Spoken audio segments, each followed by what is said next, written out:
Ibrahim Boini Adjabeko Ibé. Alors, nous sommes là pour quelles raisons?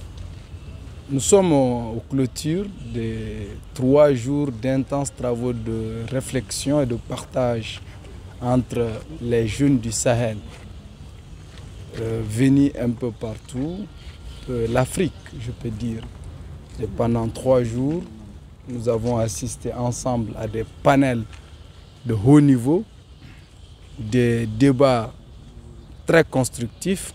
Et après, hier, on était vraiment au four et au moulin pour ensemble discuter en 9 groupes de travail.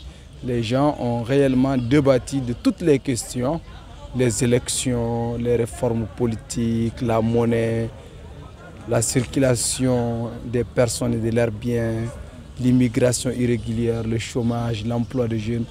Tous les sujets qui touchent vraiment à la vie de nos États du Sahel et surtout qui nous touchent nous, particulièrement les jeunes.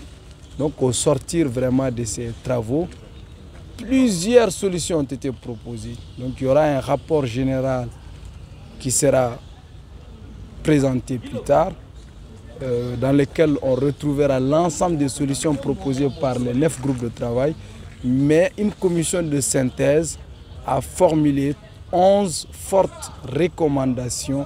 C'est l'ensemble des différentes propositions. Donc ce sont ces recommandations qui ont été déclamées aujourd'hui pour être approuvées par l'Assemblée générale. Et c'était en présence des autorités de notre pays, notamment les ministères des Maliens établis à l'extérieur et à l'étranger, et de l'intégration africaine et le ministère du Travail et de la formation et de la fonction publique. Voilà, et d'autres personnalités importantes qui étaient là pour cette clôture. Alors, aujourd'hui, nous voulons savoir comment l'idée est venue et pourquoi cette idée. Bon, je pense que c'est né des réflexions, il y a de cela 2 mois. Plusieurs organisations panafricaines issues du Mali. Ça fait tellement que les gens nous voient toujours ensemble, on a l'impression que nous appartenons même à la même organisation, alors que dans les faits, nous ne venons pas de la même organisation. Il y a plusieurs mouvements. Il y a le mouvement Mon sang pour le Mali avec Yatara, il y a le collectif pour 5 ans ou plus avec Niagadou, il y a la génération Refondation panafricaine avec Daou. Il y a moi-même le mouvement que je dirige, qui est l'Alliance panafricaine pour la consolidation des idéaux de Assimi Goïta Absiag.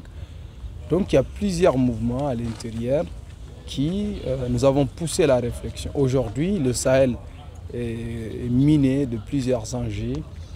Est-ce que nous devrions nous asseoir et laisser faire? Il faudrait quand même que nous, les plus concernés, plus que majoritaires, que nous nous retrouvons et fassions des propositions. Vous savez, les forums, les organiser, c'est très difficile. Les gens sont habitués à beaucoup d'anciennes pratiques. Pour organiser même un atelier de réflexion, il faut payer des per diem, il faut payer des frais de restauration, il faut prendre des hôtels et ainsi de suite. Donc les gens sont trop habitués à des anciennes pratiques que le maître a installées à travers l'aide au développement. Aujourd'hui, nous sommes dans une conquête de notre souveraineté. Donc nous sommes en révolution, donc nous dépassons ces carcans-là. Donc nous avons quand même pris notre courage à 2 mains. Aujourd'hui, nous sommes fiers de dire que nous avons pu organiser un forum sans l'appui technique de l'État, sans l'appui financier de l'État. Nous sommes fiers de le dire aujourd'hui. Parce que nos recommandations, elles sont libres. Parce que si c'était un ministre ou bien un premier ministre ou bien un président qui avait glissé des enveloppes en bas, peut-être les recommandations allaient avoir une autre formulation ou bien une autre tournure. Donc nous sommes vraiment fiers que grâce à nos maigres moyens, nous avons pu réussir cette initiative. C'est d'ailleurs l'occasion pour moi de saluer la coalition Yalama Holanya du Burkina Faso, qui est venue en grand nombre et qui a contribué financièrement, bien qu'autre, a contribué financièrement et matériellement à la tenue du forum. Et saluer également le camarade Tingue Foué qui est venu de la Côte d'Ivoire, qui, on peut dire aussi, a contribué financièrement à la réalisation du forum. Donc l'idée quand même est venue du fait qu'aujourd'hui, il faut orienter nos autorités, il faut leur donner les bonnes orientations politico-stratégiques pour qu'ils puissent prendre les bonnes décisions parce que nous sommes à un moment crucial de notre histoire. Que les gens le comprennent ou pas, nous sommes à un moment crucial. C'est comme si on a recommencé les indépendances. C'est comme si on fait une nouvelle fois les années 60, les années 70, les années... C'est comme si l'histoire nous donne la chance de reprendre notre destin en main à travers ces présidents qui sont appelés putschistes. Donc si on ne saisit pas cette occasion pour faire tout ce qui n'a pas été fait pendant 60 ans, on risquera de le regretter pendant peut-être 60 autres ou bien peut-être 100 autres années. Donc c'est ça un peu l'idée qui a fait émerger le forum. Je suis Tinguefoué, militant panafricaniste du côté de la Côte d'Ivoire. Alors vous êtes à Bamako aujourd'hui pour un forum de la jeunesse du Sahel. Cela vous explique quoi? Beaucoup de satisfaction parce que dans un premier temps, il s'agissait de se rencontrer. Les panafricanistes, comme je le disais tout à l'heure, là, se rencontrent très peu. Nous sommes très actifs sur les réseaux sociaux, mais de manière physique, il n'y a pas assez d'événements, assez de cadres qui puissent nous permettre de nous rencontrer, nous connaître, échanger, réfléchir ensemble et puis projeter des initiatives communes. Donc voilà, l'initiative à travers ce forum panafricain de la jeunesse du Sahel était la bienvenue. Donc nous sommes venus soutenir. Alors aujourd'hui vous êtes au Sahel. On sait quand même qu'il y a des États, 3 États qui se mettent ensemble pour créer les États du Sahel. Aujourd'hui vous êtes Ivoirien, vous êtes en Côte d'Ivoire. Cet État ne fait pas partie. Alors pensez-vous quoi réellement? Est-ce que vous pensez avoir un jour une Côte d'Ivoire dans cette organisation? Mais justement, c'est le but de notre présence. Nous sommes venus pour 2 raisons fondamentales. Déjà, en tant que panafricanistes, nous avons le devoir de soutenir toutes les initiatives panafricanistes qui se font un peu partout sur le continent. Donc voilà, les matérialiser par notre présence, et les soutenir moralement et puis voilà, être en esprit même avec ces initiatives-là quand nous ne sommes pas là.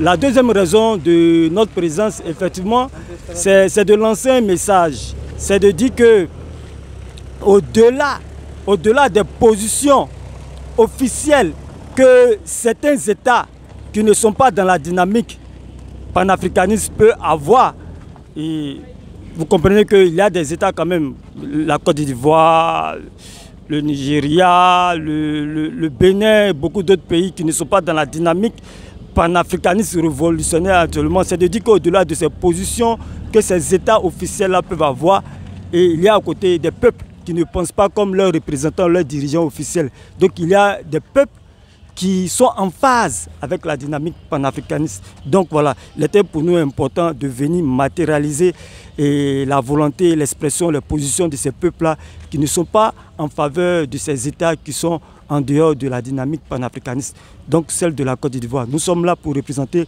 le peuple digne de Côte d'Ivoire, le peuple panafricaniste de Côte d'Ivoire, et c'est pourquoi nous sommes là. Alors, Côte d'Ivoire et comme Sénégal, ce sont des pays qui sont considérés comme la porte d'entrée de la France en Afrique, précisément Afrique de l'Ouest, précisément dans les États de la CEDEAO. Aujourd'hui, quel est le message que vous avez à l'endroit de la jeunesse de ces 2 pays? Justement, comme le frère Ibrahim tout à l'heure le disait, l'histoire nous donne une nouvelle chance de rectifier les erreurs du passé. Nous avons eu par le passé le président sénégalais Senghor, le président Félix Houphouët-Boigny, qui étaient en dehors de la dynamique que les grands visionnaires panafricanistes comme Kwame Nkrumah et Modibo Keïta, Sékou Touré étaient. Donc voilà, ils ont commis une erreur historique qui a fait que ces États-là, aujourd'hui, sont des comptoirs de la colonisation. Aujourd'hui, l'histoire nous donne une nouvelle chance pour rectifier ce tir-là. Et donc voilà, c'est un message à tous les frères du Sénégal qui luttent. Vous voyez que ça lutte au Sénégal et ça lutte dans pas mal de pays. Même en Côte d'Ivoire, c'est vrai que les choses ne sont pas aussi intenses comme on peut le voir dans certains pays comme le Niger, le Burkina et le Mali, etc. Mais il y a des dynamiques qui se font là-bas. Et voilà, nous avons pour mission, c'est notre rôle, c'est notre devoir historique là, de corriger ces erreurs que nos pères fondateurs en griffe ont posées, et puis en fait d'engager résolument la Côte d'Ivoire, le Sénégal, le Bénin dans la voie de la dignité africaine et les faire rejoindre cette alliance-là. Nous savons, nous avons foi que si cette alliance-là dure, nous prions qu'elle dure, l'alliance du Sahel, nous ferons de sorte que nos pays viennent les rejoindre. C'est notre mission que nous nous sommes assignés. Est-ce que le panafricanisme va bien en Côte d'Ivoire? Le panafricanisme est là, le panafricanisme fait son bonhomme de chemin. Vous savez que parfois les réalités sont un peu différentes de certains pays par rapport à d'autres. Voilà, il a fallu qu'il y ait un chef d'État comme IB et pour que dernièrement, voilà, le panafricanisme bouillonne au Burkina Faso. Il a fallu qu'il y ait l'avènement de Assimi Goïta pour que le panafricanisme bouillonne encore à nouveau au Mali, comme dans le temps passé, au temps de Modibo. Voilà, quand ces chefs d'État sont partis, quand Sankara est parti, le panafricanisme a baissé d'intensité. Donc nous croyons qu'il y aura l'avènement d'un dirigeant qui fera que le panafricanisme en Côte d'Ivoire et au Sénégal va bouillonner aussi intensément comme nos frères de la sous-région. Sinon, il y a du travail là-bas, il y a beaucoup d'organisations panafricanistes. Voilà, et nous travaillons. C'est vrai que les réalités, le terrain est difficile parce que voilà, ce sont des emprisonnements ici par là, ce sont des enlèvements ici par là. C'est pas évident. Donc voilà, avec beaucoup de courage, nous essayons de maintenir la flamme. Mais nous savons que on va faire enflammer. Voilà, cette flamme-là pour que ça bouillonne encore de l'autre côté. Nous avons foi. Rasmane Porgo, de la coalition Yelma-Horéen du Burkina Faso. Alors, aujourd'hui, nous sommes à Bamako pour un forum de la jeunesse, précisément du Sahel. Nous sommes aussi dans un regroupement, ou bien on peut dire dans une organisation appelée les États du Sahel, ou bien les États de l'Alliance du Sahel. Alors, aujourd'hui, qu'est-ce que vous avez comme un message à l'endroit de ces trois chefs d'État qui ont accepté de se mettre ensemble pour mener le Sahel depuis le haut? D'abord, nous disons merci. Merci aux initiateurs de ce forum panafricain de la jeunesse du Sahel. Alors, nous sommes aujourd'hui, en tout cas, là pour parler du panafricanisme. Alors, donc, si nous parlons du panafricanisme, nous pouvons aussi citer les différentes autorités aujourd'hui, telles que Assimi Goïta, et Ibrahim Traoré, et aussi Abdourahmane Tiani du Niger. Donc par rapport aux États du Sahel, ce que nous leur disons, c'est toujours en tout cas continuer à tisser les liens, voilà, et pour que ces États-là puissent en tout cas fédérer, afin qu'on puisse en tout cas inciter les autres pays africains à rejoindre le rang. Et voilà, et pourquoi pas rêver de l'unité africaine à partir de cet AES-là. Voilà, donc c'est vraiment notre souhait et c'est dans ce sens-là que nous sommes en train d'œuvrer pour que vraiment l'Afrique se retrouve unie dans la sincérité. Alors quel est le problème que la jeunesse a au Burkina Faso aujourd'hui? Bon, la jeunesse en tout cas est confrontée à pas mal de problèmes, tels que le problème de l'insécurité et il y a le problème d'emploi aussi. Donc vous voyez, c'est un peu partout. Nous partageons quand même les mêmes problèmes dans la sous-région. Donc il y a pas mal de problèmes. Alors est-ce qu'aujourd'hui vous avez un appel à l'endroit de cette jeunesse dont vous venez de dire qu'elle est confrontée vraiment à des problèmes de l'insécurité ainsi que des problèmes de l'emploi? Qu'est-ce que vous avez à leur endroit? Notre appel à la jeunesse, c'est toujours de rester unis, soudés. Voilà, et aussi en tout cas prôner l'idée du panafricanisme parce que nous étions dans un système esclavagiste, un système qui nous est imposé par la France et ses alliés au profit de piller nos ressources naturelles. Je pense que c'est à la jeunesse en tout cas de maintenir le cap pour que ce changement véritable là soit une réalité. Parce que vous savez que tout ce qu'on a vécu, voilà, et tout ce qu'on a subi, voilà, c'est dû au système qui nous a imposé. Donc la jeunesse aujourd'hui a compris et la jeunesse a pris ses responsabilités. Si nous parlons aujourd'hui de Assimi Goïta, d'Ibrahim Traoré, avant de parler de ces icônes-là, il faut aussi souligner l'éveil de la jeunesse africaine parce que c'est dans la lutte qu'on a pu en tout cas acquérir ces présidents-là. Alors, vous étiez là pour 3 jours de travaux. Alors, qu'attendez-vous vraiment de ces autorités par rapport aux travaux que vous venez de conclure aujourd'hui? Bon, effectivement, ce que nous attendons de ces autorités, c'est de prendre en compte nos recommandations parce que nous avons pu formuler différentes recommandations vis-à-vis des critères que nous vivons dans le Sahel ici, et pourquoi pas et partout en Afrique. Hein. Voilà, donc il y a ces recommandations-là que nous avons en tout cas mises en place.